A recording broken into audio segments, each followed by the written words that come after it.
अस्सलाम वालेकुम। इस समुद्री सफ़र का ये दूसरा हिस्सा है। पिछले हिस्से का लिंक डिस्क्रिप्शन में आपको मिल जाएगा, वहाँ जाके आप देख सकते हैं। तो बढ़ते हैं आज की कहानी की तरफ। टॉम अपने आका के लिए दूध में अंडे हल करने लगा और ब्लैक बर्ड के मक्कार दिमाग ने बड़ी तेज़ी से सोचना शुरू कर दिया कि कप्तान के केबिन से चाबी किस तरह उड़ाई जाए। बज़ाहिर ये कोई मुश्किल काम नहीं था।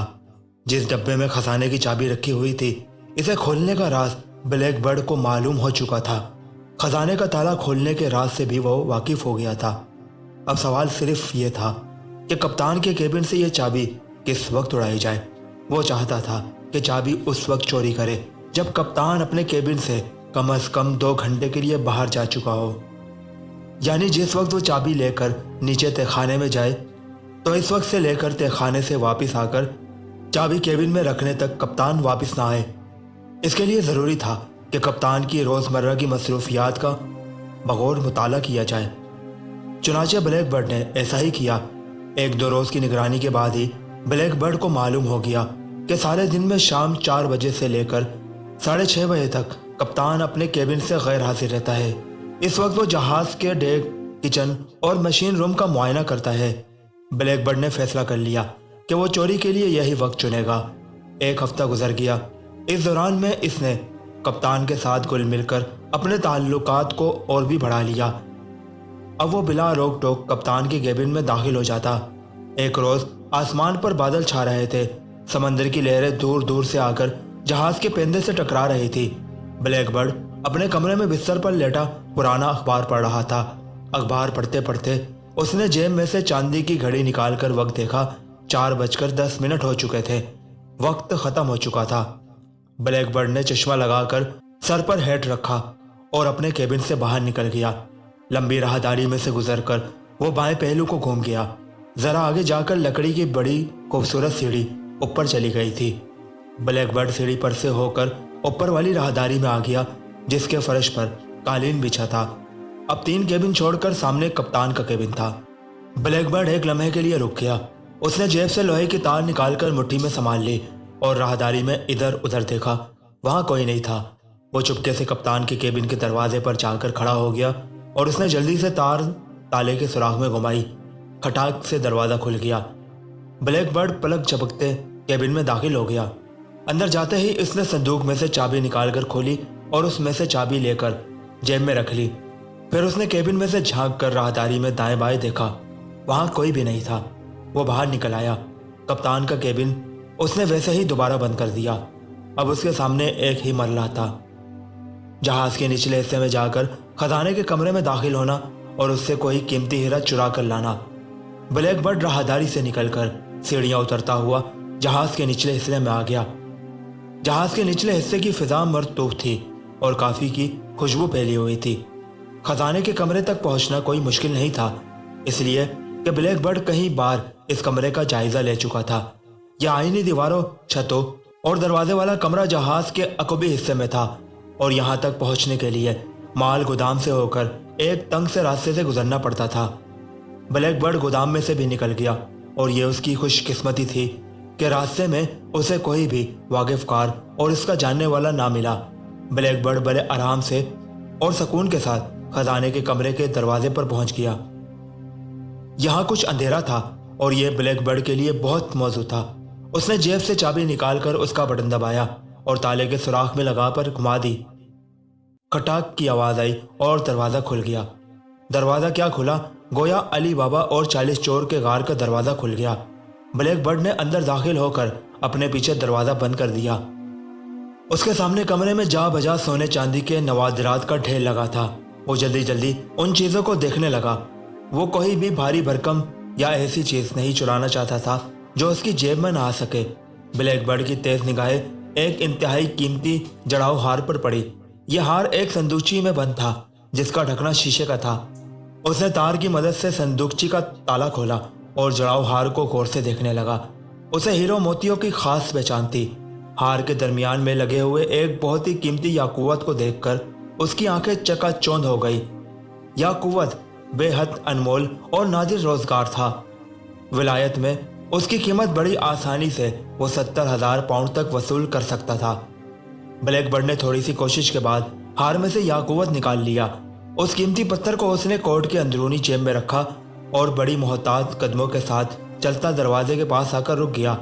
इसे यूं लगा जैसे कोई शख्स किसी से बातें कर रहा है। उसका अंदेशा दुरुस्त था। जहाज के 2 मुलाजिम माल गोदाम में कुछ सामान निकाल रहे थे और साथ साथ बातें भी कर रहे थे। ब्लैक बर्ड दम बखुद होकर खड़ा रहा। चंद लम्हों के बाद उनकी आवाज़ें दूर होती होती बिल्कुल गायब हो गई। ब्लैक बर्ड ने इत्मीनान का सांस लिया। उसने सुकून से दरवाज़ा खोला, बाहर निकला, आहिस्ता से दरवाज़ा बंद करके ताला लगाया, चाबी जेब में डाली और वापस कप्तान के केबिन की तरफ चल पड़ा। जब वो कप्तान के केबिन में दाखिल होकर संदूक में चाबी रखने के बाद वापस पलट रहा था तो इसे यूं सुनाई दिया जैसे कोई दरवाजे की तरफ बढ़ रहा है। उसका हलक एकदम खुश्क हो गया और दिल धड़कने लगा, मगर कदमों की आवाज़ राहदारी में से दूर हटते हटते गुम हो गई। ब्लैक बर्ड ने सुकून का सांस लिया और जल्दी से कप्तान के केबिन को ताला लगाकर राहदारी में लंबे लंबे कदम उठाता गायब हो गया। जहाज मुड़गासर को बहुत पीछे छोड़ाया था। अब वो जनूबी अफ्रीका की निचली तकून का चक्कर काट कर केप ऑफ गुड होप की खतरनाक साहिली चट्टानों के करीब से गुजर रहा था। ये खतरनाक चट्टानें साहिल के साथ साथ समंदर के नीचे 40 मील तक फैली हुई थी। ब्रेस ड्रॉप का डेंजर पॉइंट निकल चुका था। जहाज का कप्तान ब्रिज पर दूरबीन लिए सुबह से खड़ा था और समंदर का मुसलसल जायजा ले रहा था। यहां से गुजरते हुए उसे हर वक्त चौकस रहना पड़ता था।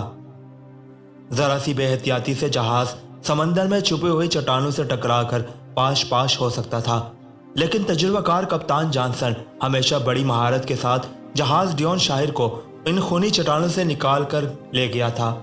वो आज भी मुतमईन था। उसे अपने तजुर्बे और महारत पर पूरा भरोसा था।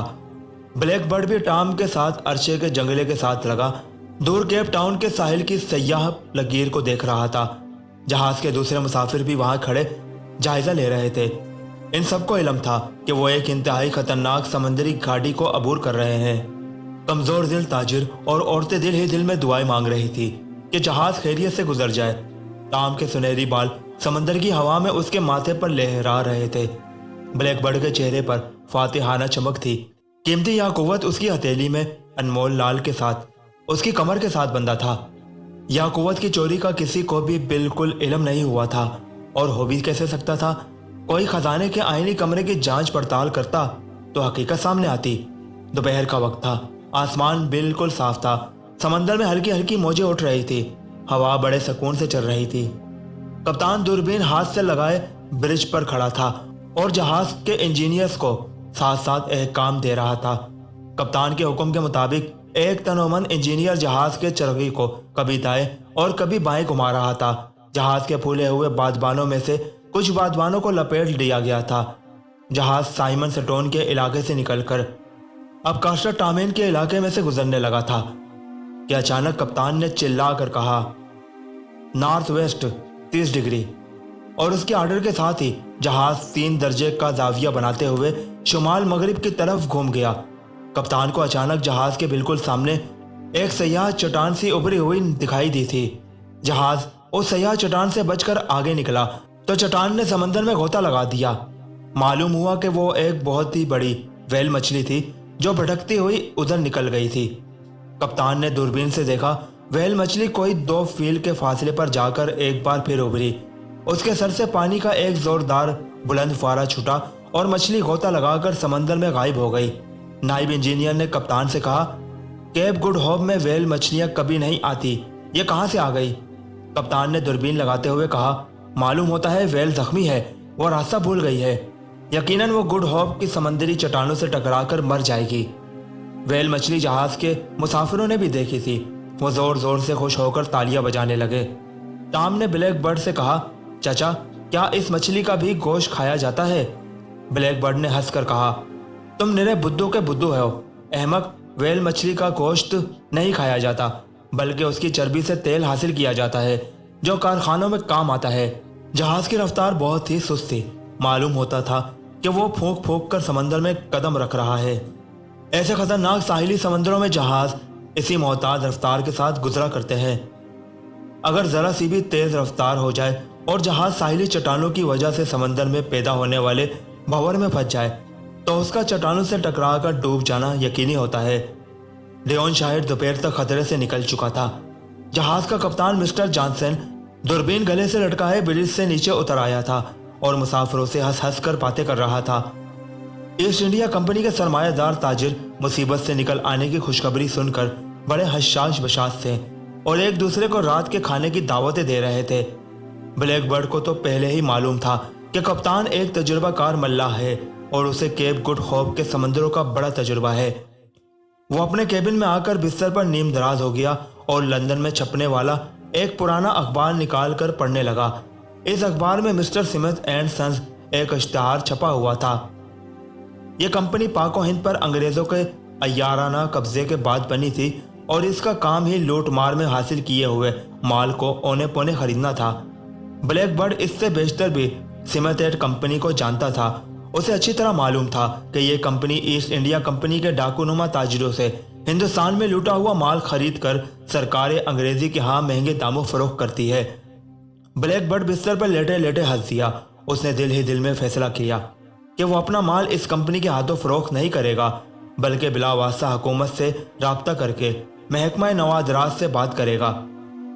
इस तरह उसे अपने लाल और याकूवत के ज्यादा दाम वसूल होने की तवक्का थी। अचानक उसे ख्याल आया कि हीरो को एक नज़र देखा जाए। इस ख्वाहिश के पैदा होते ही उसने अपने केबिन को अंदर से ताला लगाया और कमरे के साथ लिपटी हुई गुथली को निकालकर सामने रख ली। केबिन के गोल गोल सुराख में से सूरज की किरणें अंदर आ रही थी। याकूबत और लाल के कतले से बाहर निकलते ही ब्लैक बर्ड की आंखें चकाचौंध हो गईं। इन कीमती पत्थरों में से रंग बरंग की तेज किरणें फूट रही थी। सुर्ख लाल तो एक गहरे सुर्ख गुलाब की मानंद नजर आ रहा था, जिसके अंदर कहीं छोटे छोटे सूरज रोशन थे। यही हाल याकूबत का था। उसे ख्याल आया कि अगर किसी वजह से कप्तान खजाने के कमरे में चला गया और उसे मालूम हो गया कि जड़ाव हार में से कीमती याकूबत गायब है तो क्या होगा। यह इतनी बड़ी चोरी का इंकशाफ होगा कि कप्तान जॉनसन जैसे ईमानदार शख्स के हाथों के तोते उड़ जाएंगे। वो किसी सूरत भी इतनी बड़ी बदनामी और इस कदर शर्मनाक इल्जाम अपने सर पर लेने को तैयार नहीं होगा। वो यकीनन जहाज को रोक देगा और तमाम मुसाफिरों के सामान की तलाशी लेगा, और अगर याकूबत फिर भी ना मिला तो वो एक एक करके सबकी जामा तलाशी लेने से भी गुरेज न करेगा। ब्लैक बर्ड के जिस्म में एक सनसनी सी फैल गई और वो परेशान हो गया, जिस तरह के चोर पकड़े जाने के ख्याल से परेशान हुआ करते हैं। उसका दिल चाहा कि वो जितनी जल्दी हो सके लंदन पहुंच जाए और किसी के हाथ ना आए। फिर उसने सोचा कि नहीं, ऐसा कभी नहीं हो सकता। भला कप्तान को क्या पड़ी है कि खजाने वाले कमरे में जाकर तलाशी लेता फिरे। ठक ठक ठक। ब्लैक बर्ड का दिल उछलकर हलक के करीब आ गया। दरवाजे पर कोई दस्तक दे रहा था। उसने बड़ी फुर्ती के साथ कीमती पत्थरों को दोबारा गुथली में बंद करके अपनी कमर के साथ बांधा और उठकर दरवाजा खोल दिया। टॉम एक रुक्का लेकर अंदर आया। चाचा जान, यह खत कप्तान साहब ने दिया है। ब्लैक बर्ड का दिल जोर से धड़कने लगा। उसके माथे पर पसीना आ गया। उसने धड़कते दिल के साथ और कांपती आंखों से खत खोला और पढ़ने लगा। सिर्फ एक सतर लिखी थी। यह था इस कहानी का दूसरा हिस्सा। पिछला हिस्सा और अभी का हिस्सा आपको कैसा लगा? कमेंट्स में अपनी राय से जरूर लगा कीजिएगा। इस कहानी के तीसरे हिस्से के साथ मुलाकात होगी। अल्लाह हाफिज।